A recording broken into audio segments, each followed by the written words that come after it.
Hello, my good friends. How are you today? May God bless you all. I will not introduce anything. You guys watch the video and feel it, then let's evaluate together. The air in the Whitaker family's library was thick with tension, heavy as the leather-bound books lining the oak shelves. The chandelier overhead cast a soft golden glow, its light catching the edges of silver frames and polished furniture, but it did nothing to warm the chill between the three people standing in the room. Maya Jackson, her heart pounding so loud she swore they could hear it, stood with her back straight, her dark eyes locked on Henry Whitaker. The man's face was a storm cloud, his jaw tight as he clutched a single sheet of paper. A letter, its edges yellowed, its seal freshly broken. Beside him, Daniel Whitaker, his young face a mix of confusion and defiance, stared at the letter like it held the answers to questions he hadn't yet formed. Henry's voice was low, almost a growl, as he read the final lines aloud. Maya was the truest thing in my life, and you took her from me. I hope you learn what I did too late, that love is worth more than legacy. He stopped, his knuckles white around the paper, and looked up at Maya. For the first time, there was something other than disdain in his eyes, something like regret, or maybe fear. Maya felt tears sting her cheeks, hot and unbidden. She wiped them away with the back of her hand, her voice steady despite the ache in her chest. I'm not the gold digger you think I am, Mr. Whitaker. I was just a girl who loved your brother. Daniel stepped forward, his brows furrowed. What does this mean, Dad? Who was Uncle Marcus to her? Henry's gaze darted between his son and Maya, his silence louder than any words. The letter trembled in his hand, a ghost from the past that had finally found its voice. Maya took a shaky breath, her mind racing. How had it come to this? How had a job cleaning houses led her back to the family that had torn her world apart 25 years ago? And what would happen now that the truth was out? The room seemed to hold its breath, waiting for an answer. But before Henry could speak, the scene faded, and Maya's mind pulled her back to where it all began. Maya Jackson woke to the familiar buzz of her alarm clock at 4:30 a.m., the sound cutting through the quiet of her small apartment in North Philadelphia. The air smelled of stale coffee and the faint sweetness of cornbread from the neighbor's kitchen down the hall. She rolled out of bed, her joints creaking from years of hard work, and shuffled to the tiny bathroom. The mirror showed a woman who'd seen too many early mornings. Deep brown skin, tired eyes, and a few silver strands weaving through her braided hair. At 45, Maya was no stranger to struggle, but she wore it like armor, each scar and callus a badge of survival. She pulled on her worn sneakers and a faded hoodie, then tiptoed past the living room where her daughter, Lila, was still asleep on the pull-out couch, her textbooks scattered around her like a fortress. Lila was 17, with her mother's sharp cheekbones and a fire in her eyes that Maya both admired and feared. The girl was brilliant, straight A's, president of the debate club, and dead set on becoming a lawyer. Every extra dollar Maya earned went into Lila's college fund, a dream that kept her going through the long days and aching nights. In the kitchen, Maya brewed a pot of coffee and toasted a slice of bread, the radio humming low with a Nina Simone song. She smiled as the lyrics filled the room, a reminder of the Sundays she'd spent with her own mother, singing along while sewing patches onto old clothes. Those memories were a lifeline, grounding her in a world that often felt like it was trying to push her down. As she ate, her phone buzzed with a text from Clara Brooks, her best friend and the only person who could make her laugh on days like this. You really taking that fancy job in Chestnut Hill? Those rich folks gonna eat you alive. Maya chuckled, typing back. Gotta do what I gotta do for Lila. Pray for me. Clara's response was instant. I'm praying, but you better not let them walk all over you. The job Clara was talking about was a new gig with a cleaning agency, one that paid double what Maya usually made. The catch? It was at the Whitaker estate, a mansion in the heart of Chestnut Hill, where Philadelphia's elite lived behind wrought iron gates and perfectly trimmed hedges. Maya had hesitated when the agency called. Working for people like the Whitakers meant stepping into a world that had never welcomed her. But the money was too good to pass up, and Lila's future was worth any discomfort. By 5:30, Maya was on the bus, the city still dark outside the smudged windows. She clutched her cleaning supplies, a bucket, rags, and a bottle of all-purpose cleaner. Like a shield, her reflection staring back at her in the glass. She thought of Marcus Whitaker, the man she hadn't let herself name in years. Their time together had been a lifetime ago, back when she was a scholarship kid at Penn, dreaming of a future that didn't involve scrubbing other people's floors. Marcus had been her everything. His warm laugh, the way he'd read poetry to her under the campus oaks, the promises whispered against her skin in the quiet of his dorm room. But his family had made sure those promises were broken, their money and power a wall she couldn't climb. She shook the memory away as the bus pulled into Chestnut Hill. The Whitaker estate loomed at the end of a tree-lined drive, its stone facade glowing under the early morning sun. Maya's breath caught as she stepped off the bus, her sneakers crunching on the gravel. The mansion was a world apart from her cramped apartment. 3 stories of ivy-covered walls, arched windows, and a front door that looked like it belonged in a museum. She half expected to see a butler in a tuxedo, and when Mr. Ellis, the estate's manager, appeared in a crisp black suit, she wasn't far off.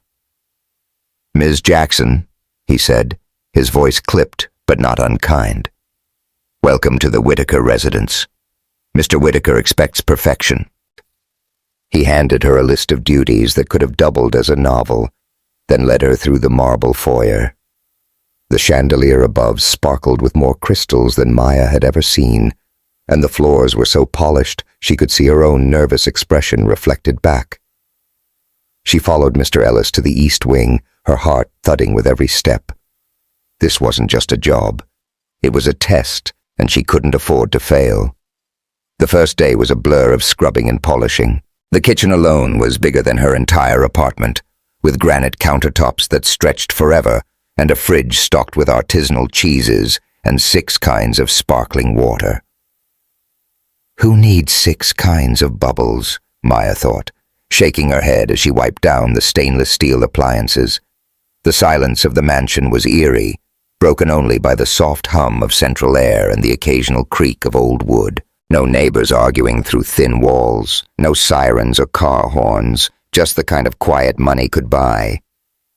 She worked until her hands were raw, determined to prove herself. Mr. Ellis watched her closely, his gray eyes missing nothing, but he nodded approvingly when she finished the first floor. "You're thorough," he said, a rare compliment. "The last 3 housekeepers didn't last a month." Maya forced a smile, her mind on Lila. This job had to work out. For her daughter, for their future. She had no idea then how much this mansion would upend her life, or how the past she'd buried so carefully was about to claw its way back to the surface. It was during her second week at the Whitaker estate that everything changed. Maya was dusting in Henry Whitaker's private office, a room that smelled of cigars and old money. The mahogany paneling gleamed under the light, and the leather chairs looked like they cost more than her yearly rent. Floor-to-ceiling bookshelves held volumes she doubted anyone had read, and a massive desk faced a window overlooking gardens where hedges were trimmed into perfect cubes. Mr. Ellis had been clear. Dust and vacuum only. Touch nothing on the desk. But as Maya worked her way around the credenza, her eyes caught on a row of silver-framed photos.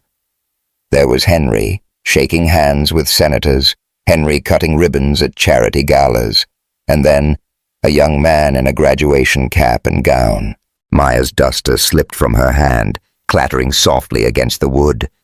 Her breath hitched as she picked up the frame, forgetting every rule. The man smiling back at her had Marcus's face, the same cleft chin, the same dimple on his right cheek, the same crinkle around his eyes. It was impossible, but there he was, frozen in time. Her hands shook as memories flooded back. Marcus tracing patterns on her palm under the campus oaks, his laughter filling the air as they shared a stolen moment in the library. The way he'd kissed her, soft and urgent, like she was the only thing that mattered. And then the day it all ended, his brother Henry, standing in her dorm with an envelope of cash and a cold warning. "You don't belong in our world, Miss Jackson. Take the money and disappear." She set the frame down, her heart racing. This wasn't Marcus. He'd be her age now, maybe older. This had to be his son, or... She scanned the other photos, her eyes landing on a family portrait. Henry, his wife, their son, and another man, Marcus's older brother, the one who'd paid her to leave, which meant the young man was Marcus's nephew. The resemblance was uncanny, like seeing a ghost. Maya didn't hear the footsteps until it was too late. "Is there a problem, Ms. Jackson?" Henry Whitaker's voice was sharp, cutting through the silence. She spun around, her duster clutched like a lifeline. "No, sir," she stammered, her face burning. "I'm sorry, I was just—" His eyes narrowed, following her gaze to the photo. "That's my son Daniel. Graduated Princeton last year." He studied her for a moment, his expression unreadable. "Are you finished here?" "Yes, sir." Maya gathered her supplies, her pulse still racing as she hurried out. She could feel Henry's eyes on her back, and for a moment she wondered if he knew, if he could see the truth written all over her face. That night, Maya couldn't sleep. She sat at her kitchen table, a cup of cold coffee in her hands, staring at the lockbox she kept under her bed. Inside was a faded photo of her and Marcus, his arm around her shoulders, both of them laughing on the pen lawn. 25 years had passed, but the ache felt fresh. How had she ended up cleaning the home of the family that had paid her to vanish? And what would happen if they found out who she really was? She thought of Lila, asleep in the next room, and steeled herself. This job was for her daughter, not for chasing ghosts. But as she drifted into an uneasy sleep, Marcus's face lingered in her mind, and she couldn't shake the feeling that the past wasn't done with her yet. Have you ever wondered how a single moment from your past could change your present? Hit that subscribe button and drop a comment below. What would you do if you found yourself face to face with a truth you'd buried long ago? Stick with us to find out what happens next in Maya's story. Maya Jackson moved through the Whitaker estate like a shadow, her cleaning rag gliding over surfaces that gleamed under the morning light. It was her second week on the job, and she'd learned to navigate the mansion's endless hallways with a quiet efficiency. The place was a maze of opulence, marble floors that echoed under her sneakers, vases that probably cost more than her rent, and paintings that looked like they belonged in a gallery. But no amount of polish could distract her from the weight in her chest, the memory of that photo in Henry Whitaker's office still burning in her mind. She was in the dining room now, wiping down a mahogany table long enough to seat 20. The chandelier above dripped with crystals, catching the sunlight and throwing rainbows across the walls. Maya caught her reflection in a silver candlestick, her face a mask of focus. She'd promised herself to keep her head down, to treat this job like any other. But every corner of this house seemed to whisper Marcus's name, pulling her back to a time she'd fought so hard to forget. Her thoughts drifted to Lila, her daughter, who'd been up late studying again. Maya could still picture her at their tiny kitchen table, pencil tucked behind her ear, law textbooks spread out like a battle plan. Lila's dream of becoming a lawyer was the reason Maya was here, scrubbing floors for people who'd never know her name. The pay was good, better than good, and every dollar went toward that college fund. But standing in this dining room, surrounded by wealth she'd never touch, Maya felt the old ache of being an outsider, a feeling that had followed her since her days at Penn. She shook her head, forcing herself to focus. The last thing she needed was to mess up and give Henry Whitaker a reason to fire her. Mr. Ellis, the estate manager, had made it clear. Henry didn't tolerate mistakes. The man's cold eyes and clipped voice had already put Maya on edge. reminding her too much of the brother who'd handed her an envelope of cash all those years ago and told her to disappear. As she moved to the next room, a study lined with leather-bound books and heavy drapes, her bucket clinked softly, the sound swallowed by the mansion's hush. She was dusting a sideboard when her eyes caught on a row of photos, just like the ones in Henry's office. Her hand froze mid-motion, the rag dangling from her fingers. There he was again, the young man from the graduation photo, smiling in a navy blazer, his arm around a woman Maya assumed was his mother. But it wasn't just his smile that stopped her heart. It was the way his eyes crinkled, the exact same way Marcus's had when he'd laughed at her bad jokes. She stepped closer, her breath shallow, and picked up the frame despite every rule screaming in her head not to touch anything. The resemblance was uncanny. The cleft chin, the dimple on his right cheek, the slope of his shoulders. It was Marcus, or at least the Marcus she'd known at 20, before the world pulled them apart. Her hands shook as she set the frame down, her mind racing through possibilities. Marcus would be her age now, maybe older. This couldn't be him. His son? No, too young. A cousin? She scanned the other photos, her pulse hammering. There was Henry with his wife, a poised woman with pearls, and then another man, older, sterner, with Marcus's jawline. Henry's brother, the one who'd paid her to leave, which meant this young man was Marcus's nephew. Maya's knees felt weak. She leaned against the sideboard, clutching the rag like a lifeline. How had she ended up here, cleaning the house of the family that had shattered her? She thought of Marcus, the nights they'd spent dreaming under the stars, his voice soft as he read Langston Hughes' poems to her, his fingers tracing patterns on her palm. The way he'd kissed her, slow and certain, like they had all the time in the world. And then the day it ended, Henry's brother standing in her dorm, his voice flat as he slid the envelope across her desk. "You're not part of our plan, Ms. Jackson. Take this and go." "Miss Jackson." A voice jolted her back to the present. She spun around, nearly knocking over a vase. Daniel Whitaker stood in the doorway, his brows raised. He was the young man from the photo, and seeing him in person was like stepping into a memory. He wore a plain t-shirt and jeans, a far cry from the formal portrait, but his eyes, Marcus's eyes, were unmistakable. I'm sorry," Maya stammered, shoving the rag into her bucket.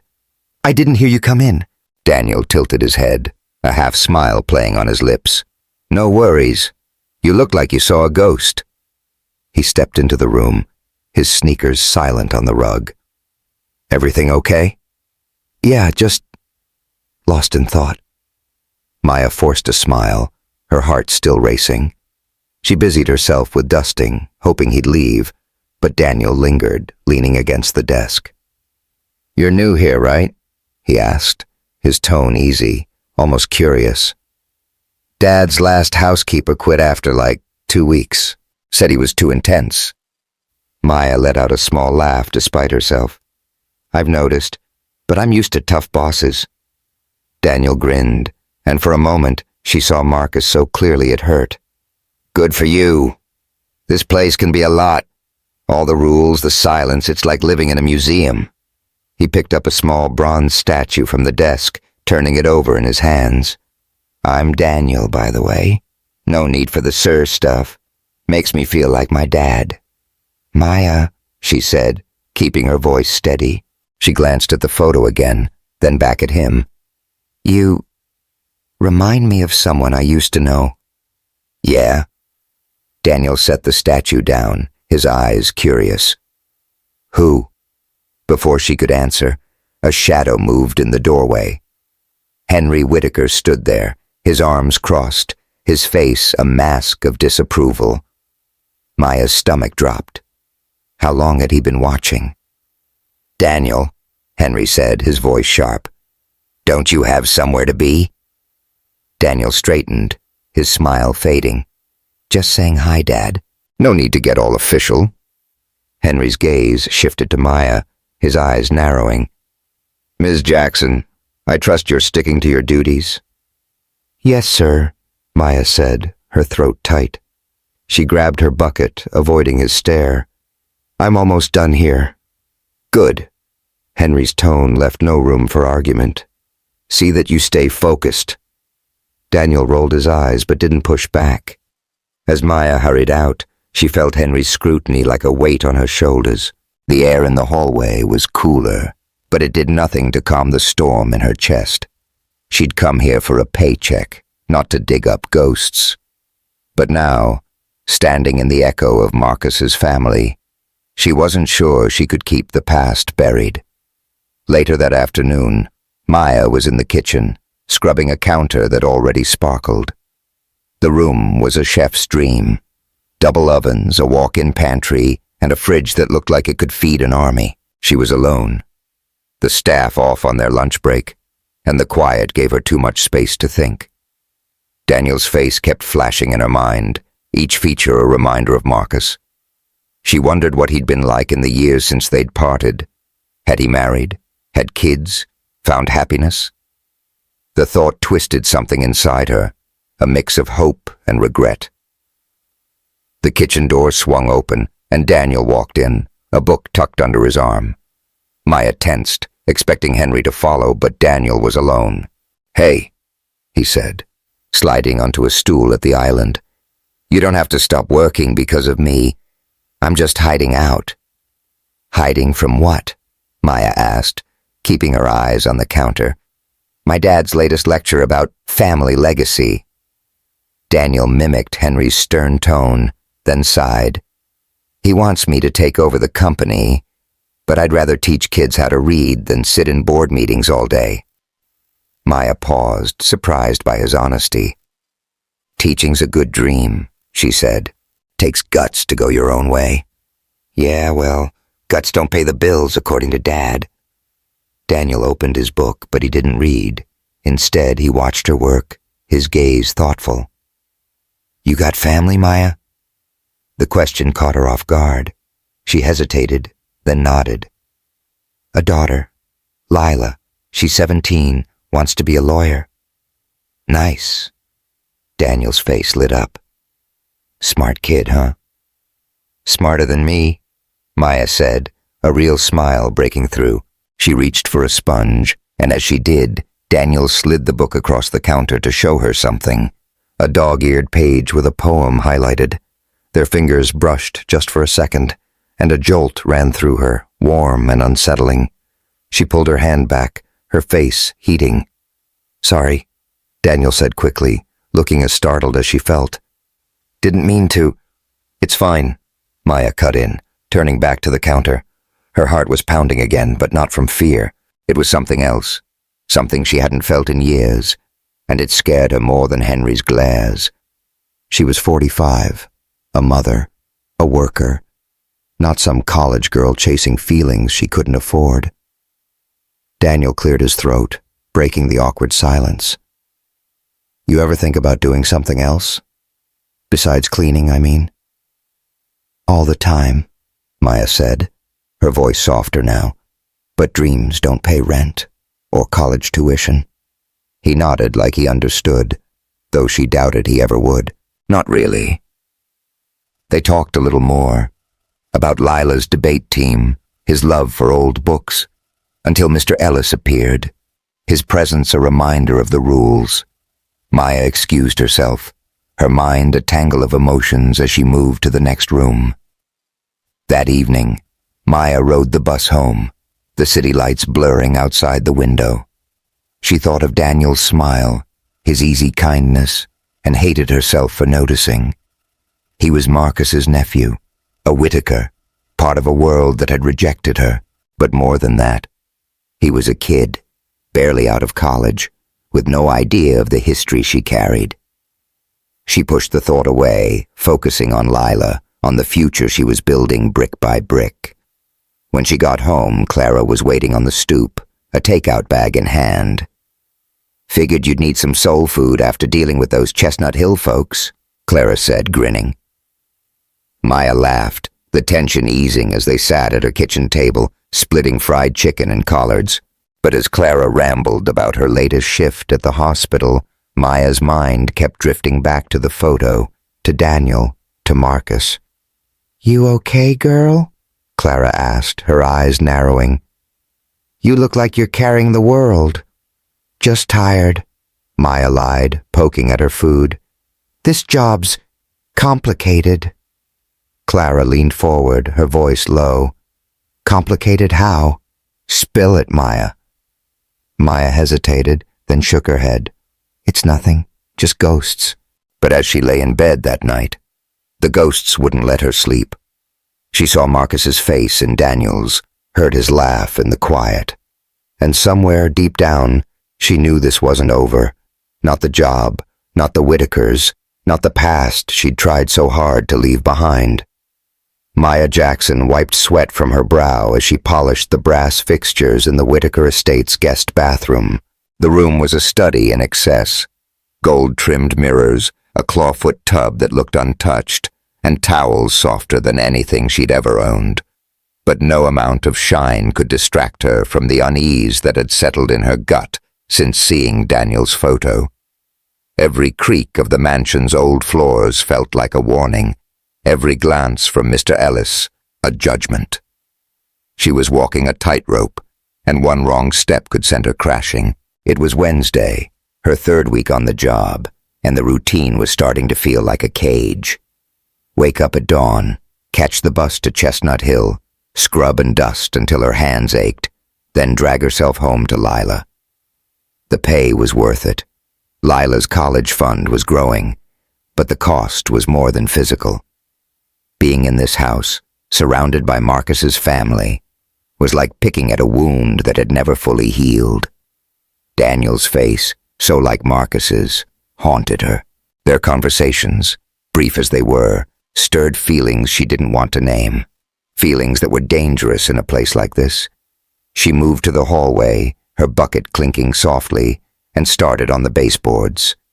The mansion was quiet today, the staff scattered across its 30 rooms. Maya preferred it that way. No eyes watching her, no voices questioning why she lingered near certain photos.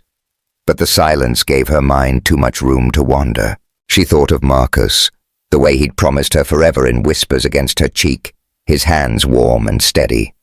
And then Henry's brother, his cold voice cutting through her dreams. "You're not one of us, Ms. Jackson. Take the money and go." She'd refused the cash, but it hadn't mattered. Marcus had let her go, and that hurt worse than any insult. The sound of footsteps snapped her back to the present. She looked up to see Henry Whitaker striding toward her, his tailored suit as sharp as his expression. Maya's stomach twisted. She'd seen that look before, on his brother's face all those years ago. It was the look of a man who saw her as a problem to be solved. "Ms. Jackson," Henry said, stopping a few feet away. His voice was calm, but there was steel beneath it. "A word, please." Maya stood, wiping her hands on her apron. "Yes, sir." He studied her for a moment, his gray eyes unyielding. "You've been spending a lot of time with my son." Maya's heart skipped a beat. She'd been careful, or so she thought. "Daniel's just friendly, sir," she said, keeping her tone even. "We've talked a few times while I work. Nothing more." Henry's lips thinned. "Friendly," he repeated, like the word tasted sour. "Daniel is at a critical point in his life, Miss Jackson. He doesn't need distractions." The word stung, sharp and familiar. Distraction. That's what she'd been to Marcus, according to his family. A girl from North Philly, a scholarship kid with no pedigree, daring to love a Whitaker. She wanted to snap back, to tell Henry she wasn't here to cause trouble, but years of survival had taught her to choose her battles. "I understand, sir," she said, lowering her eyes. "I'll stick to my work." "See that you do." Henry's gaze lingered, heavy with suspicion, before he turned and walked away. Maya let out a breath she hadn't realized she was holding, her hands trembling as she picked up her rag. She felt exposed, like he'd seen right through her to the secrets she carried. Did he know about her and Marcus? Or was he just guessing, fishing for a reason to get rid of her? That afternoon, Maya was in the pantry, restocking supplies, when she overheard voices through the cracked door. It was Mr. Ellis, his usual clipped tone softened by a rare warmth, talking to one of the cooks, a woman named Rosa. Maya didn't mean to eavesdrop, but their words stopped her cold. "Never opened it," Rosa was saying, her voice low. "All these years, and Mr. Whitaker keeps it locked away like it's cursed." Mr. Ellis sighed.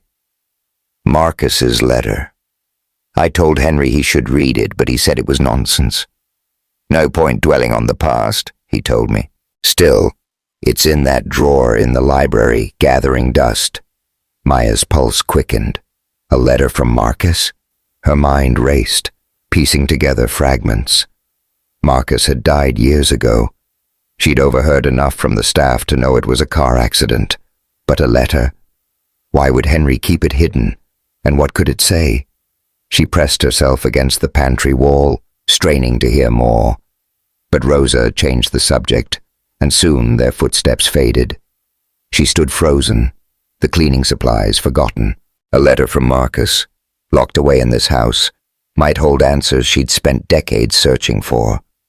Or it might hold nothing, just more pain. Part of her wanted to run, to quit this job and never look back. But another part, the part that still dreamed of Marcus's laugh, needed to know. She thought of Lila, of the strength she saw in her daughter's eyes. If there was truth in that letter, didn't she owe it to herself, and to Marcus, to find it? That evening, Maya sat on the stoop of her apartment building, a styrofoam cup of coffee cooling in her hands. The North Philly street was alive with its usual rhythm, kids playing basketball in the lot across the way, music spilling from open windows, the hum of life that felt both chaotic and comforting. Clara Brooks joined her, plopping down with a groan and a bag of fried plantains from the corner store.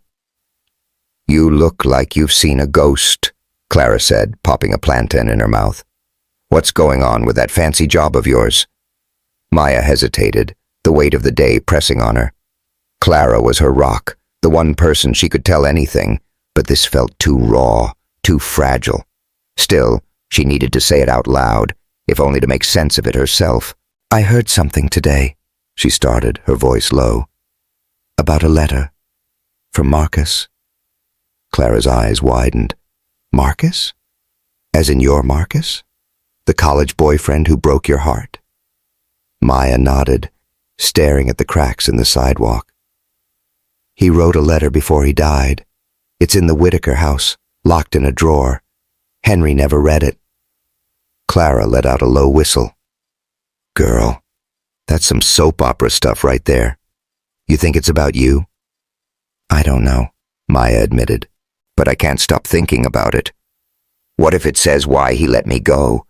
Or what he felt after everything?" Clara leaned forward, her expression serious. "Then you need to find out. If that letter's got your name on it, you deserve to know what's in it. You've been carrying that man's ghost for too long." Maya shook her head, doubt creeping in. "It's not that simple. Henry's already watching me like a hawk. If he catches me snooping, I'm done. No job, no money for Lila's school." "Lila's tough," Clara said. "She'd rather have a mom who fights for the truth than a paycheck from some rich jerk who treats you like dirt. You're Maya Jackson. You don't back down." The words hit hard, stirring something fierce in Maya. Clara was right.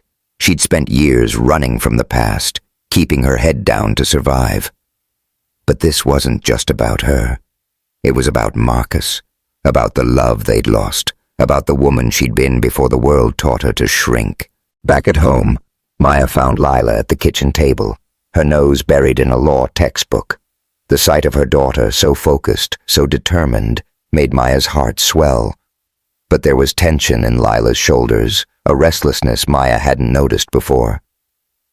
"You okay, baby?" Maya asked, setting her bag down. Lila looked up, her dark eyes searching. "You've been weird lately, Mom. Ever since you started that job, what's going on?" Maya froze, caught off guard. She'd always been careful to shield Lila from her pain, to keep the past locked away. But Lila was too smart, too perceptive to miss the cracks in her armor. "It's just work," Maya said, forcing a smile. "Long days, that's all." Lila's gaze didn't waver. "You sure? 'Cause it feels like you're hiding something." The words cut deep, and for a moment, Maya wanted to tell her everything, about Marcus, the Whitakers, the letter, but she couldn't, not yet. "I'm fine, Lila. Promise. You focus on those books, okay?" Lila didn't look convinced, but she nodded, turning back to her work. Maya watched her, guilt gnawing at her. Lila deserved the truth, but the truth was a weight Maya wasn't ready to share, not until she knew what it was. The next day at the Whitaker estate, Maya felt Henry's suspicion like a shadow. He didn't speak to her directly, but she caught him watching from doorways, his eyes cold and calculating. Mr. Ellis was stricter too, checking her work twice, as if waiting for a mistake. Maya kept her head down, cleaning with a precision that bordered on obsession, but her mind was on the library, on that locked drawer. During her lunch break, she slipped into the staff room, a small space tucked behind the kitchen. Rosa was there, sipping coffee, and Maya seized the chance. "Rosa," she said casually, "you ever been in the library? Looks like a lot of work to keep clean." Rosa shrugged. "Not much. Mr. Whitaker's particular about that room. Says it's his sanctuary. Only Mr. Ellis handles the desk." Maya nodded, filing the information away. The library was her target, but getting to it would be a risk. She thought of Clara's words, "You don't back down," and felt a spark of resolve. If Marcus had left something behind, something that could explain the years of silence, she needed to find it. For herself, for Lila, for the girl she'd been before the Whitakers decided she wasn't enough. But as she returned to work, Henry's voice echoed in her mind. He doesn't need distractions. The warning wasn't just about Daniel. It was about her, about the threat she posed to their perfect world. And now, with the possibility of Marcus's letter hanging over her, Maya knew she was playing a dangerous game. One wrong move, and everything she'd built could come crashing down. The Whitaker estate was a different beast at night. The grandeur that dazzled in daylight turned eerie under the moon, shadows stretching across marble floors like fingers reaching for secrets. Maya Jackson stood in the hallway outside the library, her cleaning bucket abandoned at her feet, her heart hammering so loud she was sure it would wake the house. The mansion was silent, the staff gone home, Mr. Ellis tucked away in his quarters. She'd waited until her shift ended, lingered past dusk with an excuse about extra polishing, but now, alone in the dim glow of a single sconce, she felt like a thief. The library door loomed before her, heavy oak carved with swirls that seemed to watch her. Behind it was the desk, the locked drawer, and, maybe, the letter from Marcus. Maya's fingers tightened around the hairpin she'd borrowed from Rosa's supply closet, a trick she'd learned as a kid when her mom locked the cookie jar. She wasn't proud of sneaking around, but Clara's words echoed in her head. "If that letter's got your name on it, you deserve to know." Maya wasn't sure what she hoped to find. Closure, answers, or just a piece of Marcus to hold on to. But she couldn't walk away. Not now. She glanced down the hall, half expecting Henry Whitaker's cold eyes to materialize, but the house was still. Taking a shaky breath, she pushed the door open. The library smelled of old books and wax polish, its shelves towering like sentinels. Moonlight streamed through the tall windows, painting the room in shades of silver and gray. The desk sat in the center, a massive slab of mahogany that looked like it belonged to a king. Maya's sneakers sank into the plush rug as she approached, her pulse a drumbeat in her ears. The drawer was on the right, a small brass lock glinting in the dim light. She knelt, her hands trembling as she worked the hairpin into the keyhole. It was harder than she remembered, the lock stubborn, but after a few agonizing minutes, it clicked. The sound was soft, but to Maya, it was a gunshot. She froze, listening for footsteps, but the mansion stayed quiet. She pulled the drawer open, her breath catching. Inside was a mess of papers, receipts, old letters, a fountain pen. But there, tucked in the back, was a single envelope, yellowed with age. The handwriting was Marcus's, unmistakable even after all these years, each letter sharp and deliberate. To Henry and Daniel, it read. The ink faded but clear. Maya's fingers hovered over it, her chest tight. This was it. The letter Rosa had mentioned. The one Henry had buried like a sin. She lifted it carefully, as if it might crumble, and turned it over. The seal was intact, a red wax circle unbroken. Maya's mind raced. She could open it now, read Marcus's words, know what he'd wanted to say before he died. But something stopped her. A fear that the truth might hurt more than the not knowing, or worse, that it might say nothing about her at all. She slipped the envelope into her apron pocket, her hands shaking so badly she nearly dropped it. She'd decide later, when her head was clearer. For now, she just needed to get out. As she locked the drawer and stood, a floorboard creaked behind her. Maya spun around, her heart in her throat. The doorway was empty, but the air felt heavier, like someone had been there. She grabbed her bucket and hurried out, the envelope burning against her side, a secret too big for her to carry alone. The next morning, Maya was back in the Whitaker kitchen, scrubbing pots with a focus that bordered on obsession. The envelope was hidden in her bag, locked in the staff room, but she felt its weight every second. She hadn't slept, her mind replaying the library, the lock, Marcus's handwriting. She'd almost called Clara at midnight to confess, but stopped herself. This wasn't just her story anymore. It was Henry's, Daniel's, maybe even Lila's. And that scared her more than anything. The kitchen door swung open, and Daniel Whitaker walked in, a backpack slung over one shoulder. He looked tired, his usual grin replaced by a furrowed brow. "Hey, Maya," he said, dropping onto a stool. "You got a minute?" Maya glanced at the clock. Her break wasn't for another hour, but Daniel's tone was earnest, almost urgent. "Sure," she said, drying her hands on a towel. "What's up?" He hesitated, running a hand through his hair. "I found something last night, in the library." Maya's stomach dropped, but she kept her face neutral. An old journal, tucked behind some books. It was Uncle Marcus's. Her breath caught. Marcus's journal? Yeah. Daniel pulled the backpack onto the counter and unzipped it, revealing a worn leather notebook. It's mostly random stuff. Notes from college, sketches of buildings. But there's this one page. He flipped it open, pointing to a passage written in Marcus's familiar scrawl. "I'm leaving this family. I can't live their lie anymore. I need to find her. Tell her I was wrong to let her go." Maya's knees felt weak. She gripped the counter, her eyes locked on the words. Her. Was it her? It had to be. But the hope was tangled with fear, with the pain of knowing Marcus was gone, that whatever he'd planned had died with him.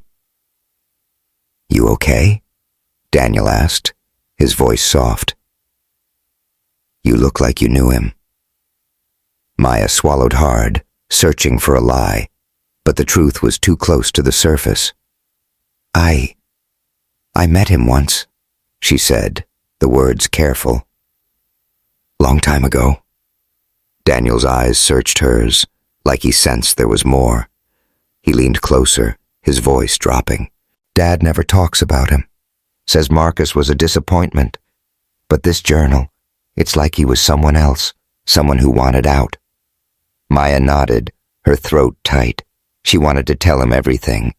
About the nights she'd spent with Marcus, the dreams they'd built, the letter in her bag, but the words wouldn't come. Instead, she said, "Sounds like he had a lot to say." "Yeah." Daniel closed the journal, his fingers lingering on the cover. "I just wish I'd known him better." He looked at her, his gaze steady, and for a moment, the air between them felt charged, like it had in the study. His hand brushed hers as he pushed the journal toward her, and Maya pulled back, her face heating.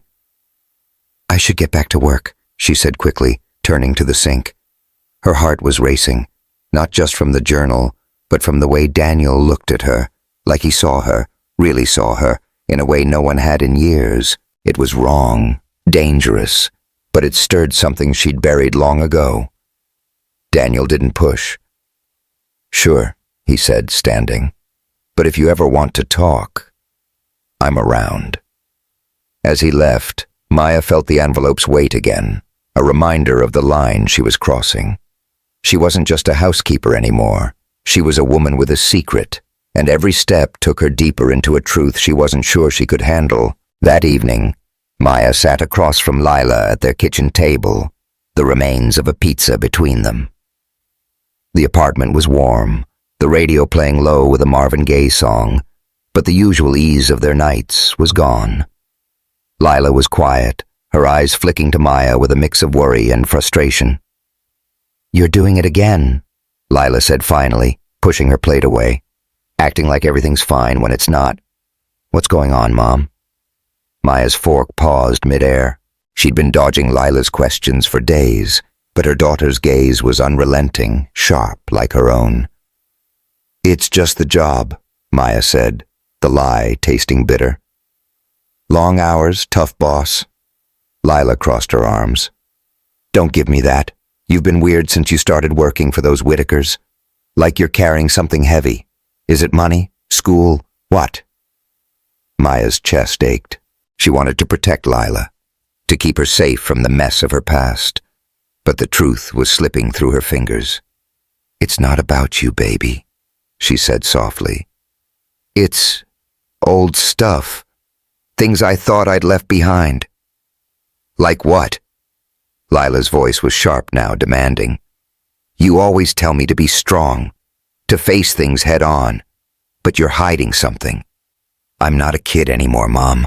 I can handle it."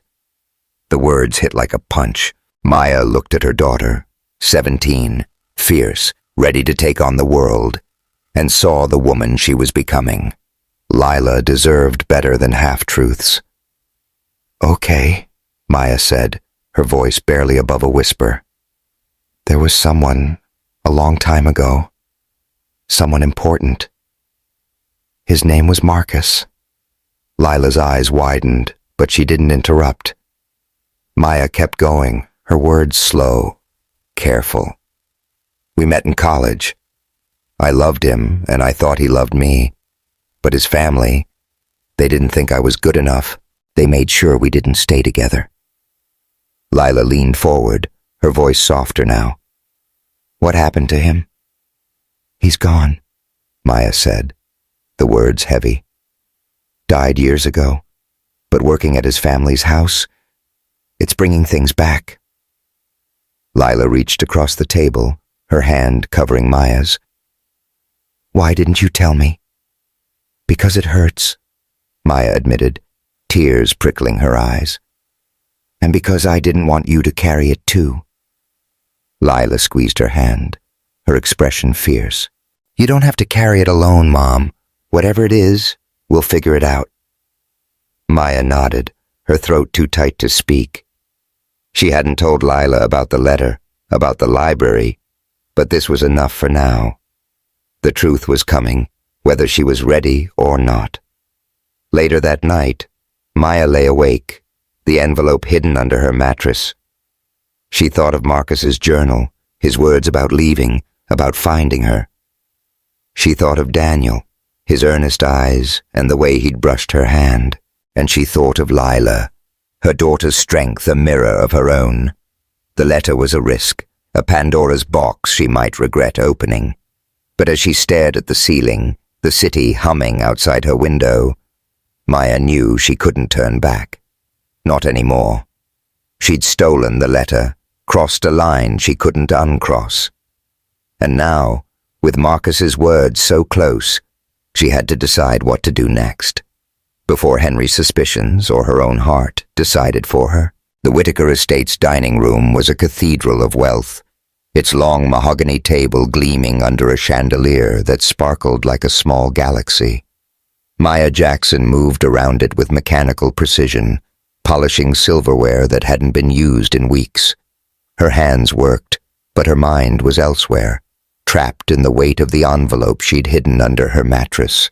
Marcus's letter, unopened, unread, felt like a bomb ticking in her life, ready to explode if she wasn't careful. She'd carried it for days now, wrestling with whether to read it or return it, each choice a path to a different kind of ruin. It was her 4th week at the estate, and the air felt heavier, charged with something she couldn't name. Henry Whitaker's suspicion had grown into a palpable force. She caught his cold glances at every turn, his clipped orders laced with distrust. Mr. Ellis, once neutral, now hovered like a guard dog, checking her work with a scrutiny that made her skin crawl. Even Daniel, with his easy smiles and earnest questions, was a complication she didn't know how to handle. Their conversations, fleeting as they were, stirred feelings she'd buried long ago, feelings that were dangerous in a house where she was already on thin ice. She was folding napkins when the door swung open with a force that made her jump. Henry Whitaker stood there, his face a mask of fury, a photograph clutched in his hand. Maya's heart sank as she recognized it, the faded snapshot of her and Marcus laughing on the pen lawn, the one she kept locked in her box at home. How had he gotten it? Care to explain this, Ms. Jackson? Henry's voice was low, dangerous, each word a blade. He slammed the photo onto the table, the sound echoing like a gunshot. Maya's mouth went dry. She stared at the picture, her younger self smiling up at her, Marcus's arm around her shoulders. "Where did you get that?" she asked, her voice barely above a whisper. "My security team," Henry said, stepping closer. Standard background check for household staff, though clearly not thorough enough since they missed this. His eyes bored into her, sharp with accusation. "You knew Marcus. Don't lie to me." Maya's hands trembled, but she straightened, meeting his gaze. There was no point in denying it now. "Yes," she said, her voice steadier than she felt. "We were close in college." Henry laughed, a bitter sound that cut through the room. "Close? Is that what you call it? You were the girl he threw everything away for, the one we had to clean up after." He leaned forward, his face inches from hers. "And now you're here, cozying up to my son. What's your game, Ms. Jackson? Blackmail? Money?" The words hit like a slap, igniting a fire in Maya's chest. She'd spent years swallowing insults, keeping her head down to survive, but this was too much. "I never took your family's money," she said, her voice rising. "I came here for a job, nothing else. I had no idea this was your house until I saw your pictures. I didn't even know Marcus was—" Her voice broke, the word gone too heavy to say. "Dad, what's going on?" Daniel's voice cut through the tension. He stood in the doorway, his backpack slung over one shoulder, his eyes wide with confusion. He crossed the room in 3 strides, picking up the photo before Henry could stop him. His gaze flicked from the image to Maya, recognition dawning. "You knew Uncle Marcus?" "They were close," Henry spat, the word dripping with disdain. "Another woman trying to claw her way into our family." "That's not true," Maya said, her hands shaking with anger. She looked at Daniel, his face a mirror of Marcus's, and the words spilled out before she could stop them. "Your uncle and I were in love. We had plans, a future, until your family decided I wasn't good enough." "Lies," Henry snapped, his face red. "Marcus knew his place. He would never—" "He wrote a letter," Maya interrupted, her voice cutting through his. She hadn't meant to say it, hadn't planned to drag the secret into the open, but there was no going back now. Before he died, it's in the library, in your desk. You never opened it. The room fell silent, the air thick with shock. Daniel's eyes widened, his grip tightening on the photo. "A letter?" he said, turning to his father. "All this time and you never told me." Henry's face paled, his hands clenching into fists. "This conversation is over," he said, his voice low. "Miss Jackson, security will escort you out." "No," Daniel said, his voice quiet but firm. He stepped between them, his jaw set. "Not yet. I want to see this letter." Maya's heart pounded, a mix of fear and relief flooding her. She'd crossed a line she couldn't uncross, and now the truth was a wildfire, burning through the Whitakers' carefully built walls. Henry stared at his son, then at Maya, his expression unreadable. Finally he turned, his footsteps heavy as he led the way to the library. The library was as Maya remembered it, dark, imposing, a fortress of secrets. The chandelier was off, the room lit only by moonlight streaming through the windows, casting long shadows across the shelves. Henry marched to the desk, his movements stiff, and pulled a key from his pocket. Maya and Daniel followed, the silence between them heavy with anticipation. Maya's apron pocket felt empty without the letter. She'd returned it that morning, too scared to keep it, too guilty to read it, but she could still feel its weight, like a phantom limb. Henry unlocked the drawer, his hands steady despite the tension in his shoulders. He pulled out the envelope, its yellowed paper stark against the polished wood. To Henry and Daniel, it read, Marcus's handwriting a ghost in the dim light. Henry held it for a moment, his eyes distant, then handed it to Daniel without a word. Daniel took it, his fingers trembling as he broke the seal. The sound was soft, but it echoed in Maya's ears like a door swinging open. He unfolded the pages, his voice hesitant as he began to read aloud. "Henry, Daniel," he started, his tone catching. "If you're reading this, I'm gone. I don't know how it happened, but I know I left things unsaid. I'm sorry for the mess I made, for the fights, for walking away. But there's one thing I need you to know. Maya was the best part of me. I loved her, and I let you take her away. That's my biggest regret, Henry. You thought you were protecting me, but you broke us both." Maya's knees buckled. She grabbed the edge of the desk, tears streaming down her face. Marcus's words reached across time, each one a balm and a wound.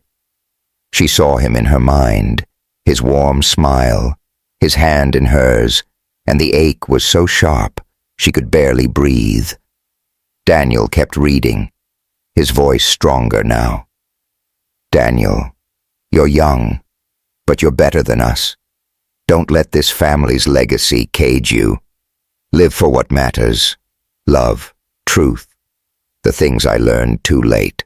And if you ever meet her, tell Maya I never stopped loving her." The room was silent, the weight of Marcus's words settling like dust. Daniel looked up, his eyes wet, the letter trembling in his hands. "He loved you," he said to Maya, his voice soft with wonder. "All this time." Henry stood frozen, his face a battleground of emotions, anger, grief, something like shame. He cleared his throat, his voice hoarse. "I didn't know," he said, almost to himself. I thought he'd moved on." Maya wiped her tears, her voice raw. "I didn't want your money, Mr. Whitaker. I didn't want your name. I just wanted him." Henry looked at her, really looked at her for the first time. "You're telling the truth," he said, the words slow, like they cost him something. "But this doesn't change what you've done, sneaking around, stirring up the past." "Stirring up the past?" Daniel cut in, his voice sharp. "You hid this, Dad. You kept Uncle Marcus's words from me, from us. Why?" Henry's jaw tightened. but he didn't answer. The silence was answer enough. He'd been afraid, ashamed, unwilling to face the brother he'd failed. Maya felt a pang of pity, but it was drowned by her own anger, her own loss. The moment was shattered by a new voice, fierce and unexpected. "What the hell is going on here?" Lila Jackson stood in the doorway, her backpack slung over one shoulder, her eyes blazing. Maya's heart stopped. How was she here? "Lila?" Maya said, her voice breaking. "What are you doing?" "I called Daniel," Lila said, her gaze locked on Henry. "I heard you arguing through the phone, and I'm not letting you talk to my mom like that." Henry blinked, caught off guard, but Lila didn't flinch. "You think you can just throw her out? Accuse her of lying? My mom's worth 10 of you, and if Marcus loved her, that's more than you'll ever understand." Maya stepped forward, her hand on Lila's arm. "Baby, it's okay." "No, it's not," Lila said, her voice trembling with fury. "I'm tired of you hiding things, Mom, and I'm tired of people like him thinking they can walk all over us." The library seemed to shrink, the tension so thick it was hard to breathe. Henry looked from Lila to Maya, then to the letter in Daniel's hand. For the first time, he seemed small, stripped of his armor. "Enough," he said quietly, his voice barely audible. "This ends now." But Maya knew it wasn't over. Not for her, not for Daniel, not for the truth Marcus had left behind. The letter had torn open wounds, but it had also built a bridge, fragile and uncertain, between past and present. And as she stood there, her daughter by her side, she felt the strength she'd forgotten she had. The Whitaker estate felt different in the weeks following the library showdown, as if the air itself had shifted, carrying away some of the coldness that had clung to its walls. Maya Jackson moved through her tasks with a quiet determination, her cleaning rag gliding over surfaces she now knew by heart. The mansion was still a world of wealth. Marble floors, crystal chandeliers, paintings that whispered of power. But it no longer felt like a cage. Not entirely. The letter from Marcus, read aloud in that tense night, had cracked something open, not just in her, but in the Whitakers too. Maya hadn't been fired, though she'd offered to resign the next day, standing in Henry Whitaker's office with her head high. "If you want me gone, I'll go," she'd said, her voice steady despite the knot in her stomach. "But I'm not running from this." Henry had looked at her, his face weary, and said something she hadn't expected. "Stay," he'd told her, his tone lacking its usual edge. "Daniel wants you here." He didn't say it, but Maya heard the unspoken truth. Marcus would have wanted it too. It wasn't an apology, not quite, but from a man like Henry Whitaker, it was close enough. Now, as she dusted the library shelves, the same shelves that had witnessed Marcus's truth, she felt a strange peace. The envelope was gone, returned to Henry's desk, but she didn't need it anymore. Marcus's words were etched in her heart, a reminder that their love had been real no matter what his family had done to tear it apart. She thought of Lila, of the fire in her daughter's eyes that night in the library, and smiled.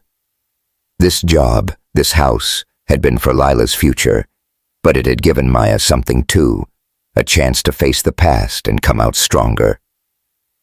The door creaked open, and Daniel Whitaker stepped in, a stack of books under his arm. He looked different these days, lighter, like a weight had lifted. "Hey, Maya," he said, setting the books on the desk. "Thought you might want to see these." She raised an eyebrow, wiping her hands on her apron. "More of Marcus's journals?" "Nope." Daniel grinned, a spark of excitement in his eyes. "Something better. Come on, check it out." Curious, Maya walked over as he spread the books out. They weren't books at all, but folders, each labeled with the logo of a community organization called Bright Futures.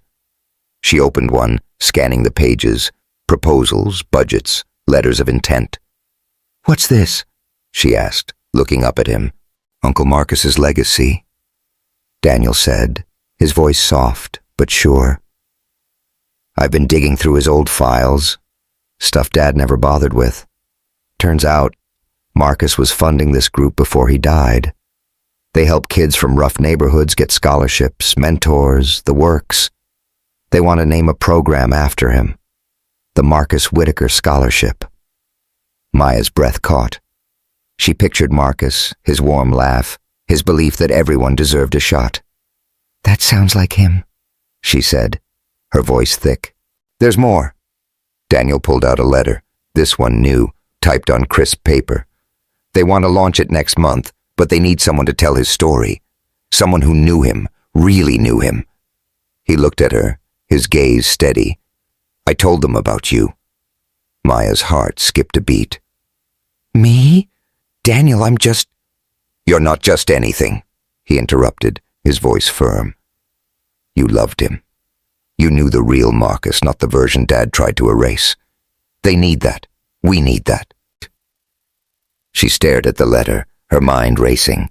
The idea of standing up, telling the world about Marcus, about their love, their loss, was terrifying.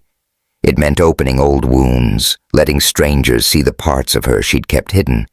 But it also meant giving Marcus the legacy he deserved, not as a Whitaker heir, but as the man who dreamed of something better.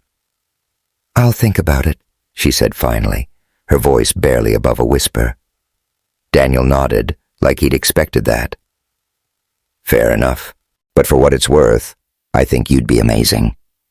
He paused, then added, "And Uncle Marcus would have thought so too." The words hit her harder than she expected, and she turned back to the shelves to hide the tears prickling her eyes.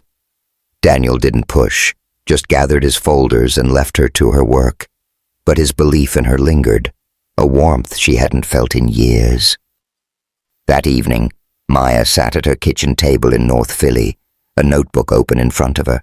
The apartment was quiet, Lila at a debate club meeting, the radio humming low with a Stevie Wonder song. She'd started writing, notes, memories, fragments of her time with Marcus. It wasn't the speech Daniel had asked for, not yet, but it was something. A way to make sense of the past, to give it shape before she shared it with the world. The door opened, and Lila burst in, her backpack slung over one shoulder, her face lit with energy. "Mom, you won't believe what happened at practice," she said, dropping into a chair. "I totally crushed this kid from Central High." "He didn't know what hit him." Maya laughed, the sound easing the tension in her chest. "That's my girl. Tell me everything."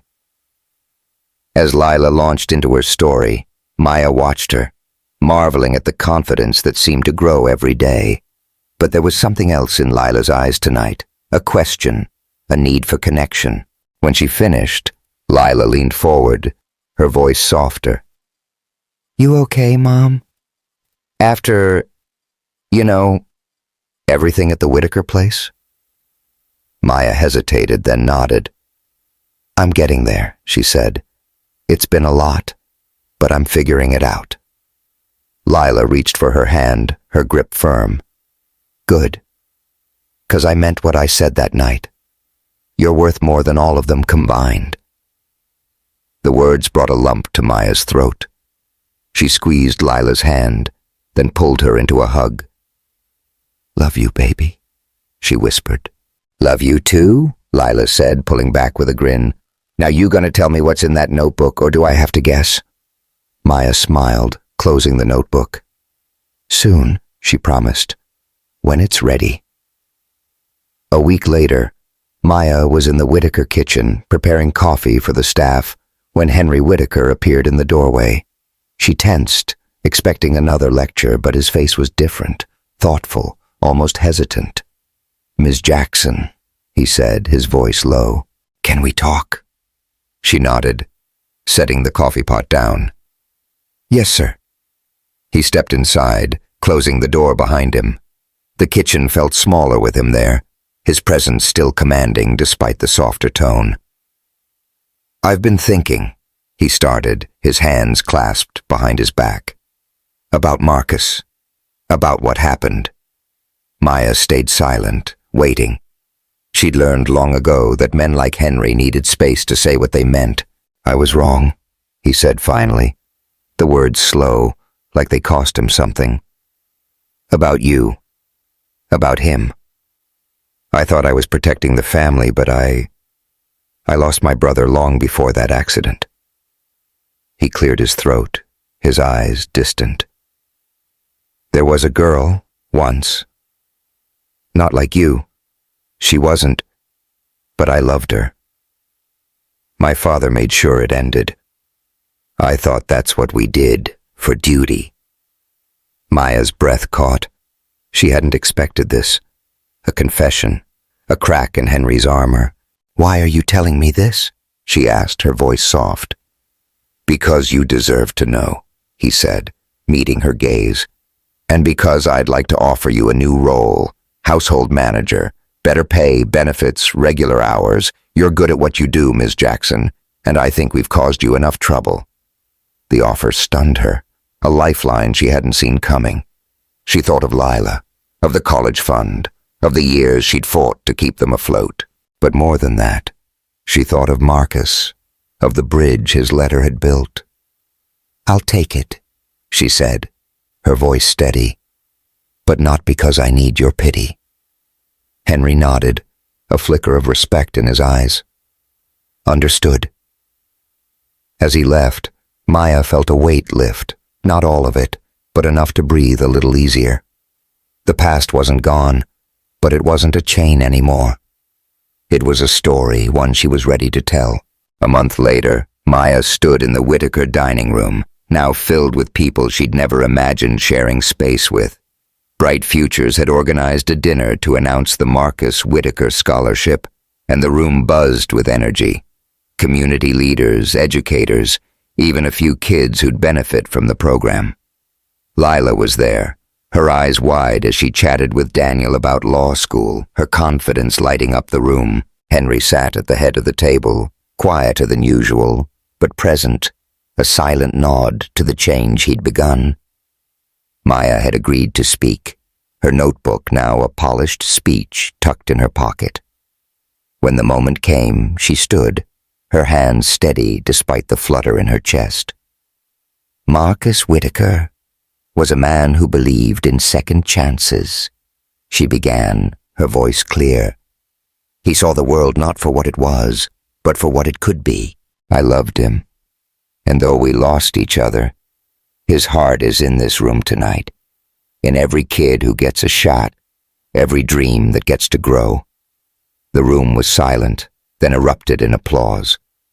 Lila beamed, her pride brighter than any chandelier. Daniel caught Maya's eye, his smile warm, and she felt Marcus there, in the space between them, cheering her on. Later, as she and Lila rode the bus home, the city lights blurring outside, Maya held her daughter's hand. You did good, Mom, Lila said, her voice soft. I'm proud of you. Maya smiled, her heart full. I'm proud of us. That night, she placed a copy of Marcus's letter on her bedside table, no longer hidden. It wasn't the end of her story, but the start of something new, a life where the past was a teacher, not a weight, and where love, in all its forms, could heal.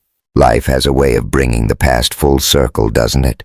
Hit that subscribe button to catch more stories that inspire, and drop a comment.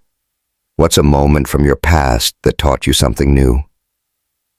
Thanks for joining Maya's journey. Let's keep telling stories that matter.